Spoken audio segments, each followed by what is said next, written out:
अम्ल, क्षार, लवण, यह तीसरे लेसन की शुरुआत हम लोग कर रहे हैं और एक एक पॉइंट को समझते चलेंगे इसमें। देखो, पदार्थ के 3 गुण होते हैं। कोई भी पदार्थ है, पदार्थ के कितने गुण होते हैं? 3।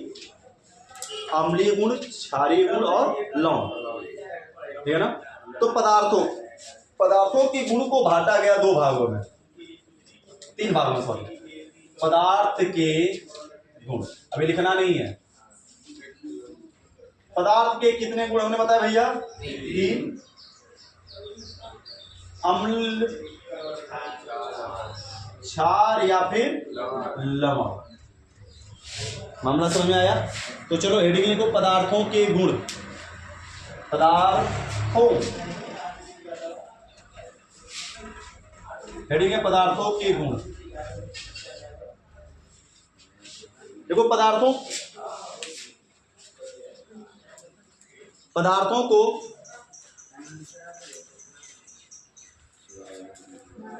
के को नहीं के लिखना, पदार्थों के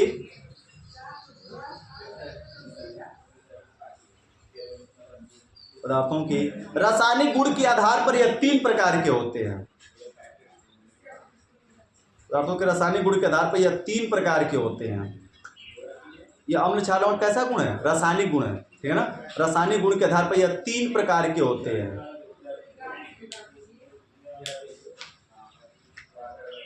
यह 3 प्रकार के होते, हो गया लल्ला? चलो जी,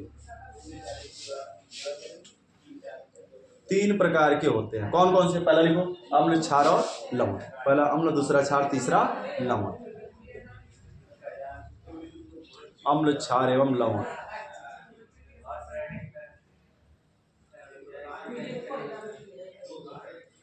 अम्ल, क्षार एवं लवण। पहला अम्ल, दूसरा क्षार, तीसरा लवण। अब एक एक करके सबके बारे में जाना जाएगा, पढ़ा जाएगा, जब तक कि पूरा तुमको समझ में न आ जाए, या तब तक पढ़ा कर छोड़ दिया जाएगा तुमने, जब तक तुमको समझ में आ जाए। उल्टा लिखो सकता। तो पहले हेडिंग लिखा जाएगा अम्ल। हेडिंग लिखा जाए, रुक जाओ बताते हैं, पहले अभी लिखना, अभी कुछ मत लिखना, समझाते हैं। देखो, अम्ल, क्षार, सिद्धांत। लवण को एकदम अलग पढ़ेंगे। लवण है जो बिल्कुल अलग पढ़ा जाएगा, जाना जाएगा। तो हम अम्ल और क्षार को एक एक साथ मिलाकर पढ़ते समझते चलते हैं। तो कहा जाता है अम्ल, क्षार, सिद्धांत। अम्ल, क्षार, सिद्धांत, यानी अम्ल और क्षार के सिद्धांत कितने हैं, कितने प्रकार से अम्ल, क्षार को क्या किया जाता है? परिभाषित किया जाता है। तो अम्ल, क्षार के इन्होंने 3 सिद्धांत हैं। 3 प्रकार से अम्ल हो, क्षार हो, उसको हम परिभाषित करते हैं। कौन कौन सा 3 सिद्धांत है भैया? तो पहला नंबर है आर्हेनियस अम्ल, क्षार सिद्धांत। आर्हेनियस या आर्हेनियस भी लिखा जाता है, कई तरीके से लिखा हो पाओगे। दूसरा नंबर होता है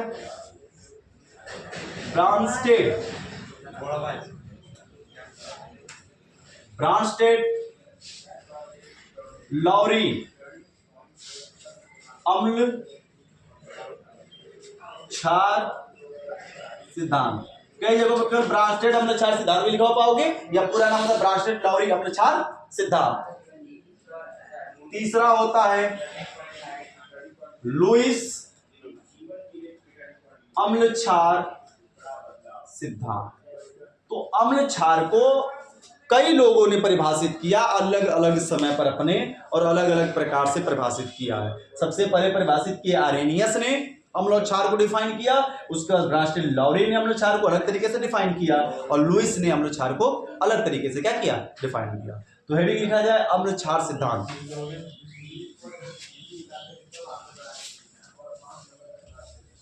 हेडिंग है अम्ल, क्षार सिद्धांत।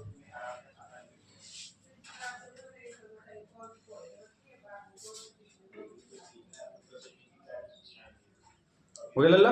देखो, अम्ल, क्षार को परिभाषित करने के लिए अम्ल, क्षार को परिभाषित करने के लिए निम्नलिखित 3 सिद्धांत दिए गए हैं। अम्ल क्षार को परिभाषित करने के लिए निम्नलिखित 3 सिद्धांत दिए गए हैं। अम्ल क्षार को परिभाषित करने निम्नलिखित कितने सिद्धांत दिए गए लल्ला? 3 सिद्धांत दिए गए हैं। उतारो तीनों सिद्धांत। अब पहला सिद्धांत हम लोग जानेंगे। अम्ल क्षार को परिभाषित 3 सिद्धांतों से किया गया है। तो पहली हेडिंग है अम्ल क्षार आर्हेनियस सिद्धांत, अम्ल क्षार का आर्हेनियस सिद्धांत या आर्हेनियस अम्ल क्षार सिद्धांत। पहली हेडिंग आर्हेनियस अम्ल क्षार सिद्धांत, जिसमें हम लोग अलग पहले पढ़ेंगे किसके बारे में। पहली हेडिंग है हम लोग पहला नंबर हेडिंग डाला जाएगा अम्ल। किसके बारे? अम्ल का क्षार एक दोनों एक में परिभाषा रहेगी। अम्ल की परिभाषा अलग, क्षार की परिभाषा अलग रहेगी। अम्ल की जो परिभाषा हम लोग लिखेंगे किसके सिद्धांत के अंतर्गत है? आर्हेनियस के अंतर्गत दी गई है। ठीक है ना? आर्हेनियस अम्ल क्षार सिद्धांत में पहली हेडिंग रहेगी अम्ल। हो गया? क्या इसको आर्हेनियस अम्ल भी कहेंगे या केवल अम्ल कहा जाएगा? सुनो, जो साधारण परिभाषा हम लोग पढ़ते हैं ना अम्ल की, बिल्कुल सिंपल साधारण परिभाषा जो अम्ल की पढ़ते हैं हम लोग हैं कि वे पदार्थ जो जलीय विलयन में क्या देते हैं? H पर प्लस आयन देते हैं। वे पदार्थ जो जलीय विलयन में H प्लस आयन दे देते हैं क्या कहलाते हैं लल्ला? अम्ल कहलाते हैं। सेम बात यहां पर भी वही आ जाएगी। कुछ नहीं है परिभाषा, सिंपल सी परिभाषा है कि वे पदार्थ जो जलीय विलयन में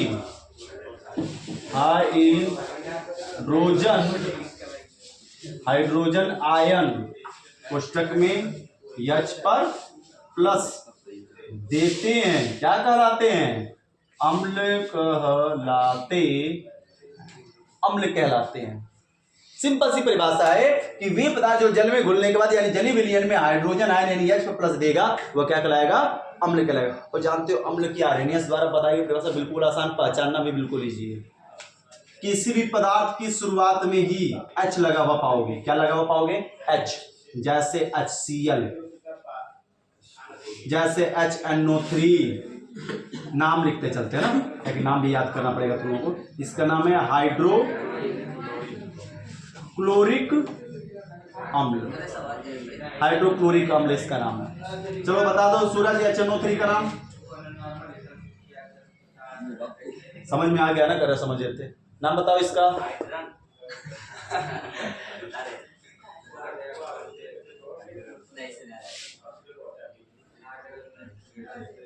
नाइट्रिक अम्ल नाम इसका हो गया। आगे अगर हम बात करें H2SO4 नाम है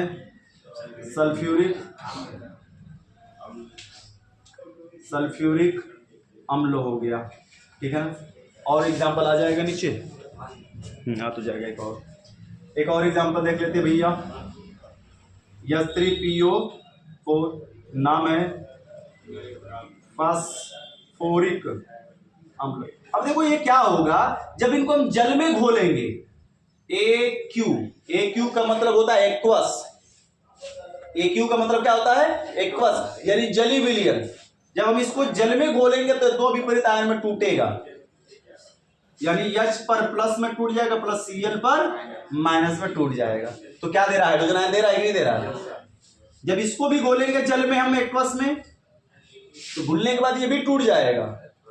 H पर प्लस और प्लस NO3 पर भैया एगो H पर प्लस एगो माइनस है ना, होगा जितना प्लस उतना माइनस।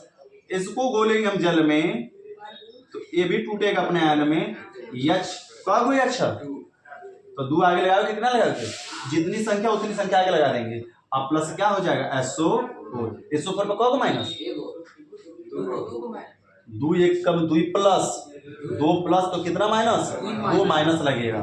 2 माइनस लगेगा। मामला समझ में आ गया? जितना प्लस रहेगा उतना माइनस ही रहेगा। इसको भी तोड़ेंगे एक्वस में तो यह 3H पर क्या आएगा? प्लस। शुरुआत में H टूट कर 3H पर प्लस दे दिया और प्लस भैया हो PO4 पर कितना माइनस? 3 प्लस तो 3 माइनस। मामला समझ आ गया? तो ऐसे सारे पदार्थ तुम पहचान सकते हो जिसके प्रारंभ में क्या लगे होंगे? H लगे होंगे, वो सारे के सारे अम्ल होंगे। कुछ पदार्थ ऐसे हैं जिनमें H पीछे मिलेगा, वो कार्बनिक अम्ल है। कौन से अम्ल है? कार्बनिक अम्ल। जैसे देखो भैया हो CH3COOH, इसका H आगे नहीं है, इसका H कहाँ लगा है? एकदम से पीछे। ये कार्बनिक अम्ल COOH जिसमें लगा हुआ मिल जाए, कोई भी कार्बनिक यौगिक जिसमें COOH लगा हुआ है वो एसिड होगा, और वो पीछे से H यहाँ पर जो H है इस H को क्या करेगा? त्यागेगा। इसका नाम है एसिटिक अम्ल। एसिटिक अम्ल। जब इसको हम जल में घोलेंगे एक्वस AQ जल में, तो ये दो भागों में टूटेगा। CH3COO कितना हुआ? इस पर क्या लगेगा? माइनस, और प्लस H अलग हो रहा था, H पर क्या देगा? प्लस। H अलग हुआ तो H यहाँ पर दिखेंगे क्योंकि उधर तो जगह है नहीं, तो O पर माइनस और H पर प्लस। H प्लस आयन दिया ना, तो ऐसे पदार्थ जो H प्लस आयन देते हैं वो क्या कहलाते हैं? अम्ल कहलाते हैं। एक और देख लेते हैं भैया, HCOOH है, इसको भी हम जल में घोलेंगे, ये फार्मिक अम्ल है। फार्मिक अम्ल तुम लोग देखे हो कि नहीं देखे हो? नहीं देखे हो? सभी ने फार्मिक अम्ल महसूस किया, भले ना देखा हो। कभी हाड़ी ने काटा है? काटने के बाद जब फूलता है तो हाड़ी जब काटती है, मधुमक्खी जब काटती है खुजली होती है, जब चींटी काटती है खुजली होती है, फूल जाता है, तो हमारे अंदर इंजेक्ट करती है फार्मिक एसिड। हाँ, काटने का मतलब ना समझा हो तो?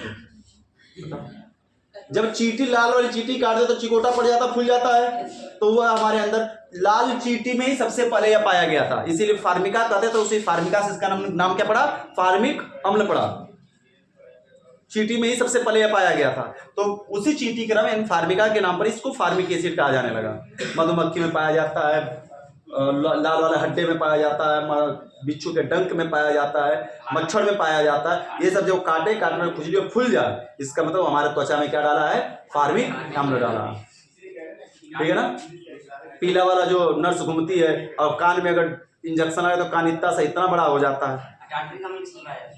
अरे टार्ट्रिक अम्ल बच्चा को बता कि इमली में पाया जाता टार्ट्रिक एसिड। ठीक है ना?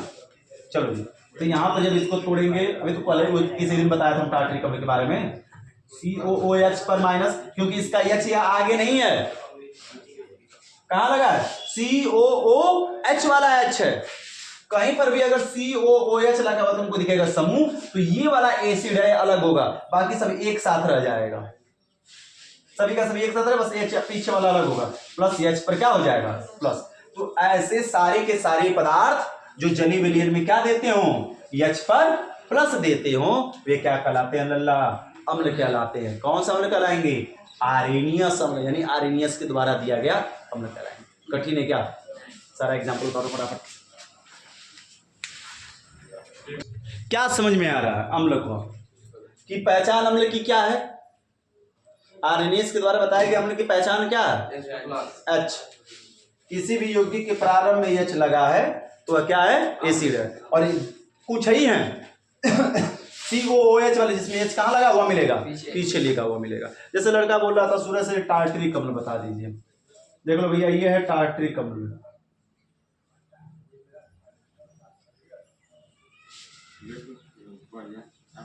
ये टार्ट्रिक अम्ल जो इमली में पाया जाता है, इमली में जो खट्टा खट्टा फुल्की में खाता हो ना लपेट कर हमसे, वही इमली में पाया जाता है। तो H कौन सा? यही H है एसिड वाला? नहीं, एसिड वाला H यहां पर छुपा है, COOH का H, ये एसिड का H है, तो यहां से H पर प्लस निकलेगा। तो जिस किसी में भी COOH लगा तो समझ लो ये एसिड का H है, बाकी कोई एसिड का H नहीं है। ठीक है ना? इतना समझना आर्हेनियस के अनुसार। चलो अब आगे लिखेंगे क्षार। क्षार रेडी लिखो, दूसरा नंबर।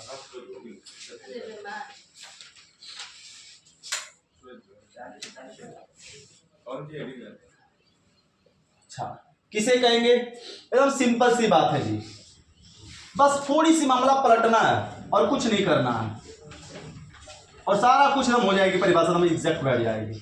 तो देखो, और बुढ़ापे तक नहीं भुलाओगे, थोड़ा सा अगर याद करोगे अच्छे से।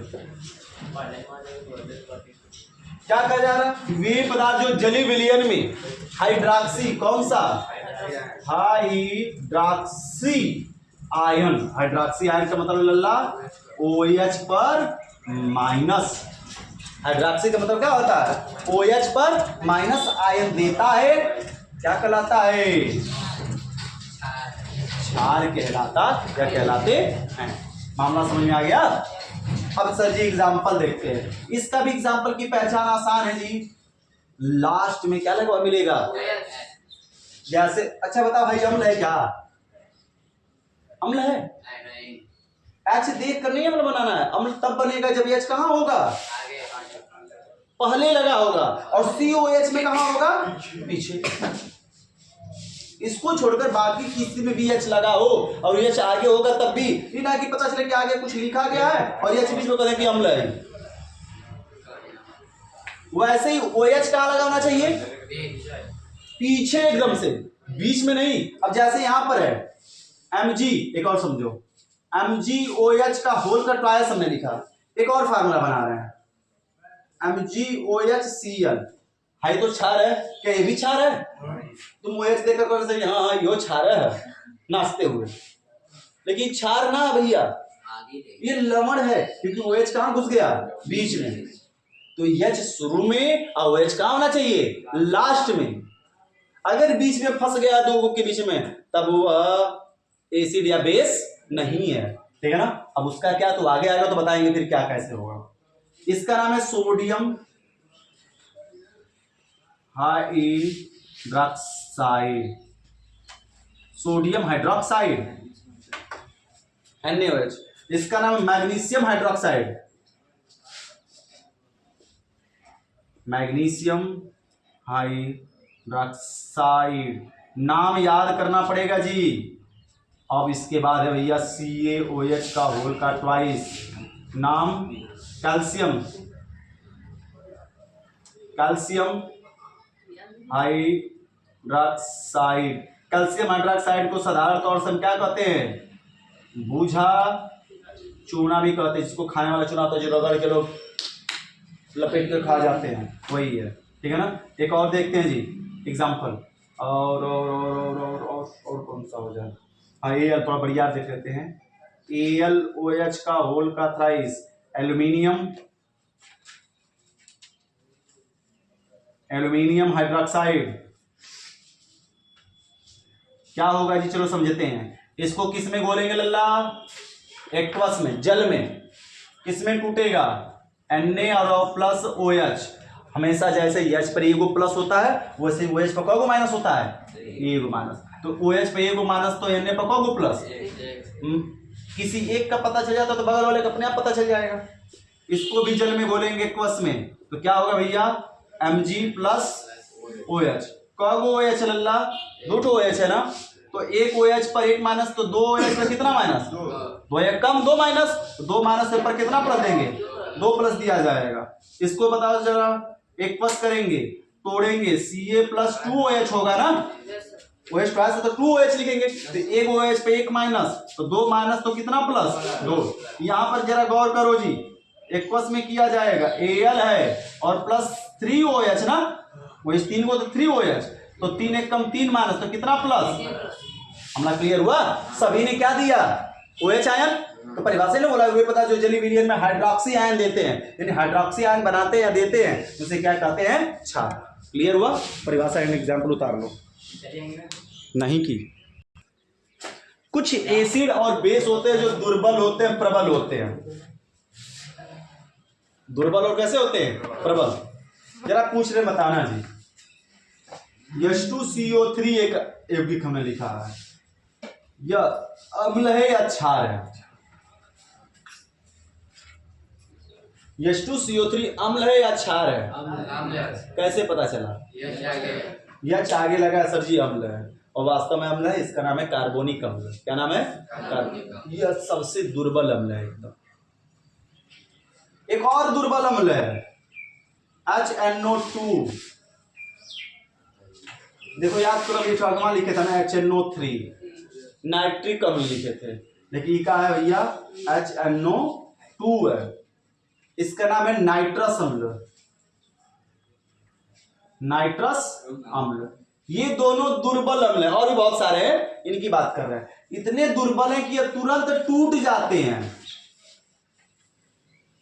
तुरंत क्या हो जाते हैं, टूट जाते हैं। देते कुछ इस समय के लिए H+ हैं, अब इसको हम तोड़े ऐसे ना 2H पर प्लस प्लस CO3 पर 2 माइनस, ये गलत हो जाएगा। अम्ल तो है, H प्लस तो देगा और CO3 माइनस 2 माइनस देगा, लेकिन कुछ ही समय के लिए देगा यार। इंटरमीडिएट उसको बोलते, माध्यमिक यौगिक बोलेंगे। या कुछ ही सेकेंडों बाद अपने आप यह बदल जाएगा, किसने भैया, है 2 H 1 O के पकड़ लेगा तो H2O बना लेगा और बचेगा क्या है, CO2। तो जो H2CO3 होता है यह बदलता डायरेक्ट किसमें, H2O और CO2 में। तो कोई कहेगा कि अच्छा, तुमसे कोई पूछ सकता है कि तुम कह रहे हो भैया कि H प्लस आयन देता है, तो बताओ क्या H2CO3 H प्लस आयन देगा? कहोगे भैया यह पानी में घोलने से पहले ही टूट जाएगा। हम इसको उठाकर पानी में घोलने जाएंगे जेली विलयन में, उससे पहले क्या हो जाएगा, 5 से 10 सेकंड में टूट जाता है। क्या है? टूट के क्या बना लेता है, कार्बोनिक अम्ल, इसका नाम है कार्बोनिक अम्ल। ये टूट कर किसमें बदल जाएगा भैया, H2O और CO2 में। तो क्या यह H प्लस आयन नहीं देता है? कोई कहेगा कि देखो इसकी क्रिया ये होती है, कोई तुमको कह सकता है कि H2CO3 को जब तोड़ते हैं तो इसमें टूट जाता है H2O और CO2 में। तुम कैसे बताओगे कि अम्ल H प्लस दे ही नहीं रहा है? क्योंकि देता है, ऐसी बात नहीं, देता है 2H प्लस प्लस CO3 पर 2 माइनस, लेकिन बहुत ही कम समय के लिए देता है, क्षणिक समय के लिए देता है। उसके बाद यह तुरंत जल और कार्बन डाइऑक्साइड में क्या जाता है, बदल जाता है। तो यह माध्यमिक रूप से इंटरमीडिएट कंपाउंड या इंटरमीडिएट माध्यमिक यौगिक बनाता है। तो इसका माध्यमिक यौगिक 2H प्लस प्लस CO3 पर 2 माइनस ही होता है, H प्लस आयन देता है लेकिन दुर्बल। अब बात है इसकी सजी कर लेते हैं थोड़ा सा, मामला समझ में आया कुछ? यह दुर्बल एसिड है, तुरंत टूट जाएगा इसमें, इसको देने से पहले क्षणिक मात्रा में कुछ ही समय के लिए बनता है, बाकी नहीं बन पाता। अब आते हैं इसकी बात, ये भी टूटता है ना, तो HNO3 plus NO plus H2O में टूट जाता है। ला पानी में बोलेंगे 5 से 10 सेकंड में टूट जाता है। इसमें क्या H प्लस आयन दिख रहा है क्या हमको? तो कहा नहीं H कहीं ना, लेकिन इससे ये बनने से पहले कुछ समय के लिए H प्लस प्लस NO2 पर माइनस बनता है, कुछ ही समय के लिए बनता है, और वो अभी कुछ समय का कुछ सेकंडों नैनो सेकंडों के लिए बनता है, वो भी नहीं बहुत ज्यादा, 1-2 सेकंड के लिए बस बनेगा, वो भी नहीं बन पाएगा, बहुत ज्यादा 1-2 सेकंड होता है।